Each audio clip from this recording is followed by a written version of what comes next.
Welcome to the world according to Rich. You know, creating a video and uploading it to YouTube is only part of the challenge. Actually getting it seen is a whole different ballgame. I decided to speak with Josh Reimer, who's a successful YouTuber and now a YouTube marketer, about what it takes on today's Vlogger Interview. Tell me how you became a YouTube marketer, and what is a YouTube marketer, first of all? Well, you know, I started out on YouTube like most people, it was a hobby, and I was trying to get exposure for myself as an actor and just have fun on there. And I had video equipment, so I started making promotional videos and wedding videos and that sort of thing. But in the last couple of years, you know, I'd make a nice little corporate video for someone, and they'd put it up on their YouTube channel and get a dozen views on it.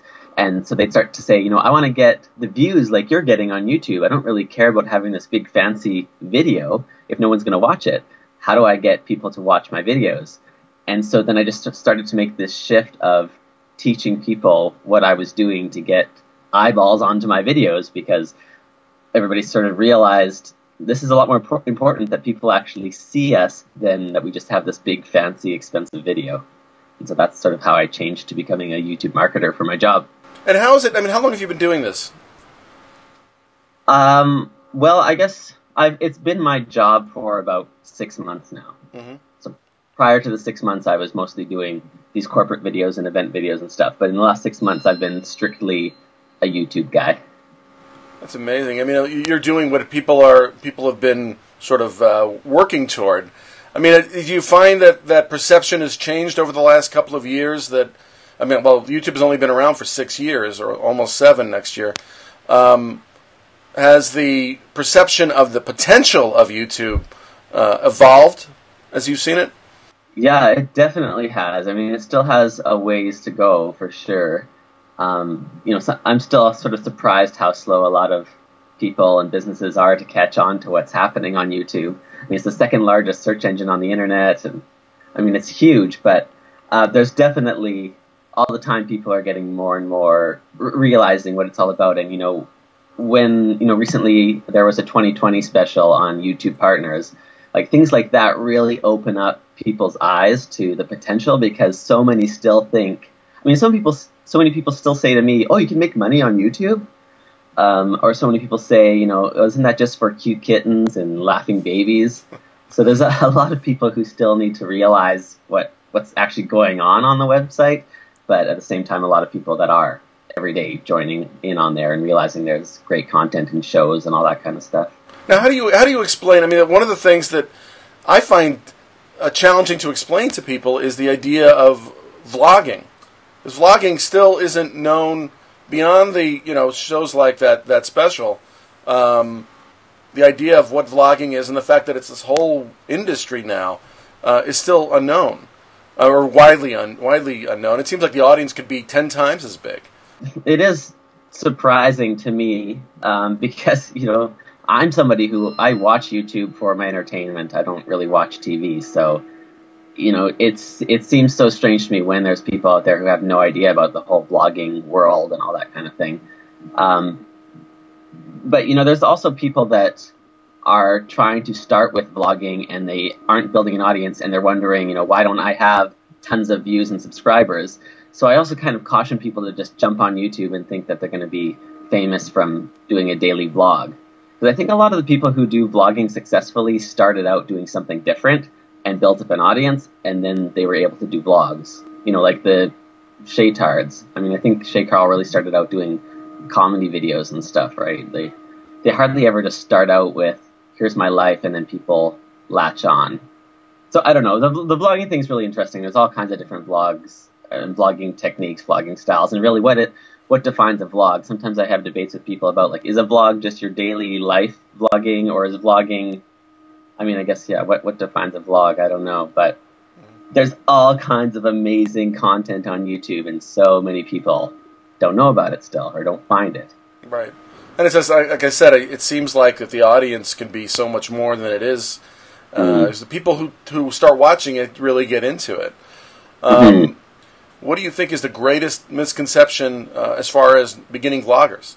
A lot of people get on there and just expect that they're going to have a huge audience. And a lot of people don't realize, there's a lot of time involved in making your videos.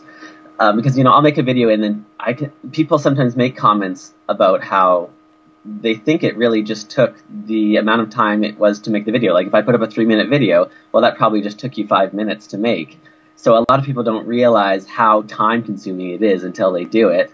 And then, a lot of people get discouraged really quickly because it's like, well, I've already put up 10 videos and I'm only getting 100 views. So they don't realize that there's a lot of time you have to put into just doing it as well to build up your audience. And then I feel like the work really kind of begins after you put up the video, because you have to do a lot to promote the video and, find the proper keywords and all that kind of stuff, because if you just make the video and put it up and walk away, you're probably not going to get a lot of views. So the biggest misconception would probably be the amount of time that's actually involved in doing YouTube. As a YouTube marketer, are you both serving YouTubers or corporate, or both? Both, actually. Like sometimes it's people who are actors or in the entertainment industry and they want to get more exposure on YouTube, so they want to come up with what a YouTube strategy really. And the other is businesses.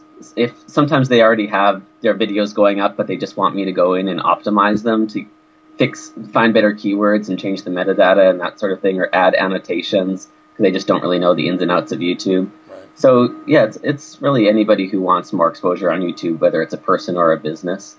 Now, do you do any outreach to the business world, or is this something where they're coming to you, they find out about your reputation and so on? Are you having to go out there and explain this? How does it work?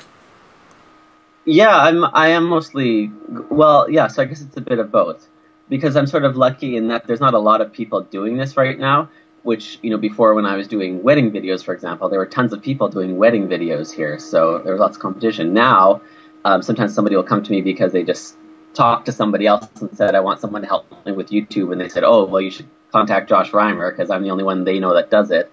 And then at the same time, I go to networking events and stuff and tell people that what I do, and usually they're just like, I didn't even know somebody did that. So it's a bit of both. What really is one of the keys to creating an engaging video, other than comedy or whatever? I think it really is just remembering that a lot of great content is usually personality driven. So people are watching stuff because of the person delivering it. It's not necessarily, people aren't really watching Philip DeFranco because they want to learn about the news. They're watching it because they want to see his take on the news. A lot of people kind of forget that, yeah, it's really about the personality that's delivering the content. So you don't want to just go on there and be like, I'm a mortgage broker and here's all the latest stats for the housing prices, because that's going to be so boring and no one's really going to watch you. So don't wonder why you're not really building an audience. But if you can bring some personality into it, whether it's, your humor or, whatever it is about you that makes you unique and interesting, and everybody has something unique and interesting about them, just really focusing on you, the person delivering that content, is going to make a huge difference. And it's surprising, but a lot of people don't realize that. They just think, well, if I just give the information, people will want to watch. But people want to be entertained or educated, or ideally both. So we have about 30 seconds left. If you tell me a little bit about where you think this is all going to be in another 5 years. I think it's going to be a lot more mainstream in 5 years. And I think, or at least I hope, it's going to be really just like television and film.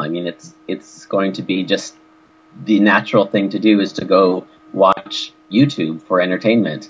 So, all the statistics kind of show that that's what it is. It's just growing every year so much more content being added to it, so many new viewers coming to it. So I can't see it not becoming mainstream. And, now with the TVs being so connected to it, like I watch YouTube on my TV, that's going to become more mainstream too. Everyone's just going to start doing that. So it's all going to just mesh together, I think. So YouTube really is the place to be. I still feel right now we're really ahead of the curve, especially where I am in Canada. We always seem to be a bit behind on this sort of thing. So being on YouTube, you're sort of ahead of the curve right now. So if you can get in it now, even though it's already a bit of a jungle, but get in now, start building your audience now. Once it does become more mainstream, you'll have a head start. So there you go. If you're on YouTube, you might already be in the right place. Thanks, Josh Reimer, for a great interview. Please visit Josh at his channel and on his website. And if you like what you saw today, please subscribe, please like, and all that fun stuff. And especially, please comment. I love your comments. And if you want to find out who's next, subscribe to me on Twitter, or follow me on Twitter even, at RickFlix. I'll see you next time.